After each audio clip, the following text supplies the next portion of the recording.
The containment facility shook violently as another blast of pure energy struck the reinforced walls. Scientists scattered like frightened mice, their white coats fluttering as they fled down sterile corridors. Emergency alarms blared through the underground complex, red lights painting everything in shades of danger. In the center of the chaos stood a being that defied human comprehension. She was humanoid in shape, but covered in shifting scales that changed color with her emotions. Currently a violent crimson mixed with electric blue. Her four arms moved with deadly precision, tearing through security barriers as if they were paper. Long silver hair floated around her head like living mercury, and her 6 eyes blazed with fury that seemed older than stars. The Zalarian princess had been found drifting in a damaged escape pod near Jupiter's moon Europa. The rescue team thought they were saving a survivor. They had no idea they were bringing home a weapon of devastating power, driven mad by trauma and loss. Dr. Sarah Chan watched from the observation deck as another squad of security personnel tried to subdue the alien. The princess moved like liquid lightning, her movements too fast for human eyes to properly track. One guard flew backward, crashing into expensive equipment. Another dropped his weapon and ran when she fixed all 6 eyes on him. "She's getting stronger," muttered Dr. Patel beside her. "The readings are off the charts. If she breaks through the main containment, she'll tear through the city like tissue paper," Sarah finished grimly. They had tried everything. Tranquilizers bounced off her scales. Energy nets dissolved at her touch. Even their experimental stasis field had shattered like glass when she screamed, a sound that still made Sarah's teeth ache. The princess had been conscious for 3 days now, and in that time, she had injured 47 personnel and caused millions in damage. No one could get close enough to even attempt communication. The few times they tried broadcasting messages in various alien languages, she had only grown more violent. Military advisors were already discussing extreme options. Sarah had overheard whispers about orbital strikes, about acceptable losses. The thought made her sick. This wasn't some mindless monster. Beneath the rage, Sarah had glimpsed moments of something else. Pain, fear, loneliness so profound it was almost tangible. Marcus Williams pushed his maintenance cart down the service corridor, humming an old jazz tune. At 62, he had been cleaning this facility for 15 years, through alien first contacts and technological breakthroughs that would have seemed like magic to his younger self. But a job was a job, and these floors didn't mop themselves. He paused at the intersection, hearing the alarms. Another drill, probably. Or maybe those scientists had finally managed to blow something up with their experiments. He cleaned up stranger messes. Marcus continued his route, figuring he'd work around whatever chaos was happening.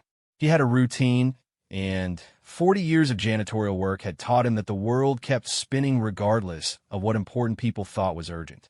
The service corridor led him to a maintenance door near the main lab. He swiped his key card, one of the few that worked everywhere since janitors needed access to clean everything, and stepped through. The scene that greeted him was like something from one of those action movies his granddaughter loved. Overturned equipment, scorch marks on walls, and a group of terrified scientists huddled in a corner. In the center of the destruction stood the most extraordinary being he'd ever seen. The alien princess was breathing hard, her scales flickering between colors Marcus had no names for. She was surrounded by the remnants of security equipment, her 4 arms held in a defensive posture. For a moment, their eyes met, all 6 of hers focusing on his too, and Marcus felt a jolt of recognition. He'd seen that look before. In the mirror after Emma died. In his daughter's eyes after the divorce. In every person who'd ever been pushed past their breaking point and had nowhere left to run. The princess tensed, preparing for another attack. Scientists behind Marcus screamed warnings, telling him to run. But Marcus did something that would later be called either the bravest or stupidest thing in human history. He reached into his lunch bag and pulled out a sandwich. It was nothing special. Turkey and Swiss on wheat with mustard and some lettuce that had seen better days. Marcus's lunch, which he'd been planning to eat in about an hour. But standing there, looking at this magnificent, terrible, lonely creature. He remembered something Emma used to say. Sometimes the smallest kindness can move mountains. Marcus held up the sandwich like a peace offering and took a slow step forward. The facility's command center erupted in chaos as monitors showed the janitor approaching the alien. General Harrison slammed his fist on the table. "Who the hell is that? Get him out of there." "Sir, that's—" An aide checked his screen. "Marcus Williams, maintenance staff. He's been here longer than most of us. I don't care if he's been here since the dawn of time. He's going to get himself killed." On screen, Marcus continued his slow approach. The alien princess hadn't attacked yet, seemingly confused by this human who showed no fear, carried no weapons, and was offering food. Dr. Chen gripped the console, her knuckles white. "Wait, look at her colors. They're changing." The violent reds were fading, replaced by swirls of purple and gold. The princess's defensive stance relaxed slightly, though she remained coiled like spring. Marcus kept walking, keeping his movements slow and deliberate. He was about 10 feet away now, close enough to see the intricate patterns in her scales, the way her silver hair seemed to have its own gravity. "Rough day?" he asked conversationally, as if addressing a co-worker who'd had a bad meeting. "I get it. Sometimes everything just goes wrong all at once." The princess tilted her head, all 6 eyes blinking in sequence. When she spoke, her voice was like harmonized crystal, beautiful and sharp. The universal translator crackled to life for the first time since she'd arrived. "You are not afraid? Should I be?" Marcus shrugged. "You seem more scared than scary to me." "Hungry too, I bet. When's the last time you ate?" The princess's scales rippled, colors shifting faster now. Confusion, suspicion, and something that might have been hope. That they tried to contain me, to study me, like the Devourers did to my people. Yeah, well, scientists get excited. Doesn't mean they think things through. Marcus was close enough now that he had to look up at her. She was at least 7 feet tall. "But I'm not here to study anybody. Just thought you might want lunch." He held out the sandwich again. In the command center, no one breathed. Military personnel had their hands on weapon controls. Scientists furiously took notes. All eyes were fixed on the impossible scene unfolding before them. The princess slowly reached out with one of her forearms. Her hand, 5 fingers but with an extra joint in each, carefully took the sandwich. She examined it like an artifact, turning it over, her nostrils flaring as she smelled it. "It's turkey," Marcus explained. "Nothing fancy, but the mustard's good. My wife's recipe." The princess took a small bite. Her 6 eyes widened, and for the first time since she'd awakened, her scales shifted to a soft blue-green. She took another bite, larger this time. "The Devourers destroyed everything," she said between bites, her voice losing some of its sharp edges. "My world, my family, my entire fleet. I am Zix Theta, last princess of the Spiral Crown, and I have failed everyone who counted on me." Marcus nodded sympathetically. "I am Marcus. Lost my wife 2 years ago. Cancer. Not the same as losing a whole planet, I know, but loss is loss." Zix Theta finished the sandwich and looked at her empty hands as if surprised. "Your mate, she made this recipe? Every Sunday for 40 years. Said the secret was adding a little honey to the mustard." Marcus smiled at the memory. Made the whole kitchen smell like happiness. The command center watched in stunned silence as the alien princess, who had been an unstoppable force of destruction moments ago, carefully sat down on a piece of debris. Her colors had settled into soft pastels, and her 6 eyes were no longer blazing with fury. "Tell me about her," Zix Theta said. Marcus pulled up a relatively intact chair and sat beside her. She was sunshine in human form. Worked as a nurse, saved lives every day, then came home and saved mine too. For the next hour, while scientists and soldiers held their breath, a janitor and an alien princess talked. Marcus told stories of Emma, how they met at a bus stop in the rain, their first dance at a church social, raising 3 kids on tight budgets, and endless love. Zix Theta shared her own memories, the crystal cities of her homeworld, her 7 sisters who sang the moons to sleep, the gardens that grew music instead of flowers. When Zix Theta began to cry, tears like liquid starlight from all 6 eyes, Marcus didn't hesitate. He reached out and patted her shoulder the way he would comfort anyone who was hurting. "The Devourers took everything," she whispered. "I escaped only because my guardian threw me in a pod and launched it as they consumed our sun. I am alone in a universe that no longer has a place for me." "You're not alone right now," Marcus said simply. Dr. Chun found herself wiping away tears. Even General Harrison had to clear his throat. They were witnessing something that all their protocols and procedures had failed to achieve: genuine connection. "I've been so angry," Zix Theta continued.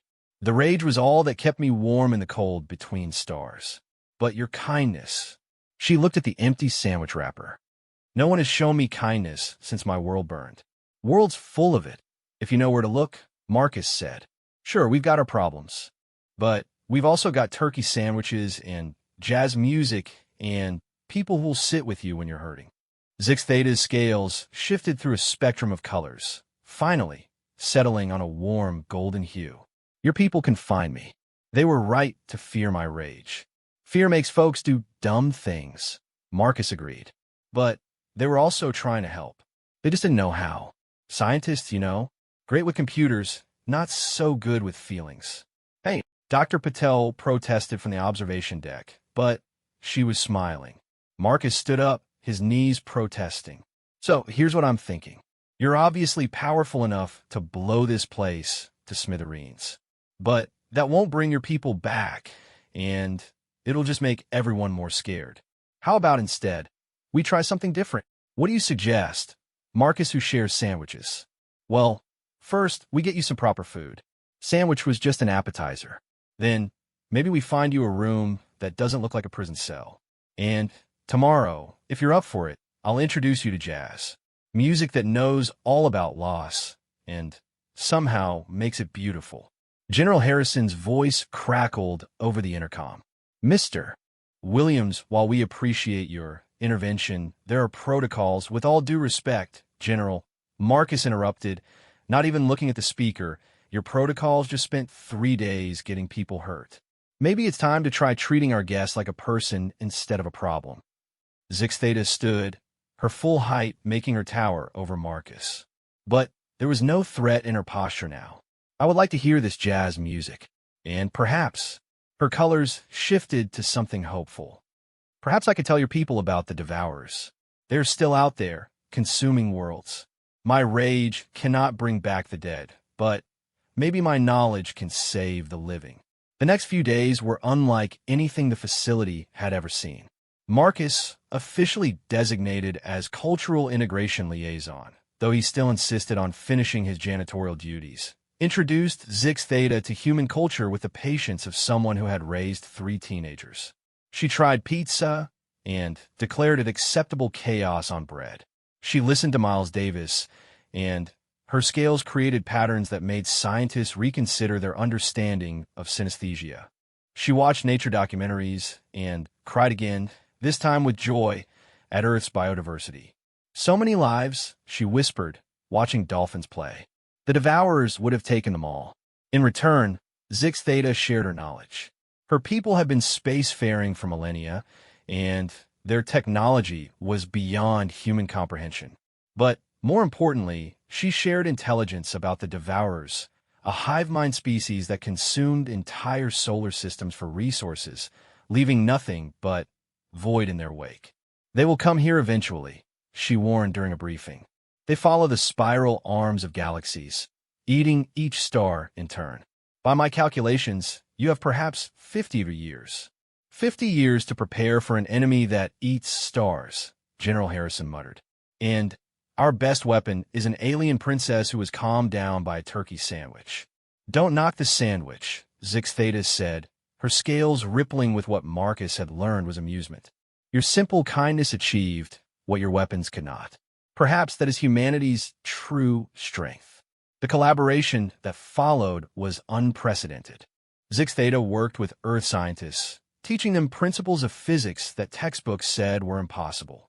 Her four arms could manipulate energy fields in ways that opened new branches of science. Within months, humanity had prototype weapons that could theoretically damage a Devourer's ship. But more than technology, Zix Theta brought perspective. She spoke at the United Nations, her testimony broadcast to billions. Here was living proof that Earth was not alone, that the universe held both wonders and terrors, and that kindness could bridge any gap. I came to you in rage and pain, she said, standing at the podium, her scales shifting through colors that humans were learning to read like emotions. I was met with fear and containment. These are natural responses, but they are not your best responses. When Marcus Williams offered me his sandwich, he offered me more than food. He offered me hope that the universe, even without my people, still held compassion. The speech was remembered, but what really changed the world was what happened next. Zix Theta announced she would stay on Earth, not as a refugee or a prisoner, but as humanity's guardian and guide. And she made a special request. I wish to learn your jobs, she said. All of them. From janitor to general, from farmer to philosopher. If I am to help you survive the Devourers, I must understand what makes humanity worth saving.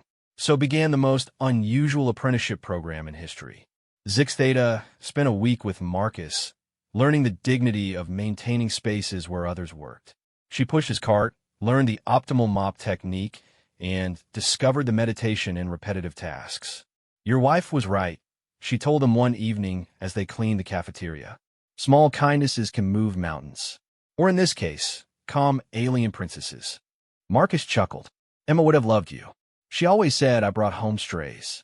Just never expected one from outer space. Zix Theta's integration continued. She worked with farmers, marveling at humanity's relationship with the soil. She shadowed surgeons, her 6 eyes and 4 arms proving surprisingly useful in complex operations. She sat with kindergarten teachers, learning patience as 5-year-olds braided her liquid silver hair. Each job taught her something new about humanity. From CEOs, she learned ambition and its pitfalls. From artists, she discovered that beauty could be found even in loss. From soldiers, she understood that courage came in many forms. But she always returned to Marcus. They would share lunch. She had developed a particular fondness for grilled cheese and talk. He taught her about grief and resilience, about finding joy in small moments. She taught him words in her language that had no human equivalent, colors visible only to her 6 eyes, and how to see the universe as both vast and intimate. 1 year after her arrival, Zix Theta stood before the newly constructed Earth Defense Force headquarters. The building incorporated both human and Zalarian design principles, its architecture a promise of cooperation. General Harrison, now her colleague rather than her captor, stood beside her. Ready for this? He asked. I am, Zix Theta replied, her scales a confident gold, though I still think we should serve sandwiches at the opening ceremony. Harrison laughed. Marcus's influence? The best influence, she confirmed. The ceremony was attended by representatives from every nation.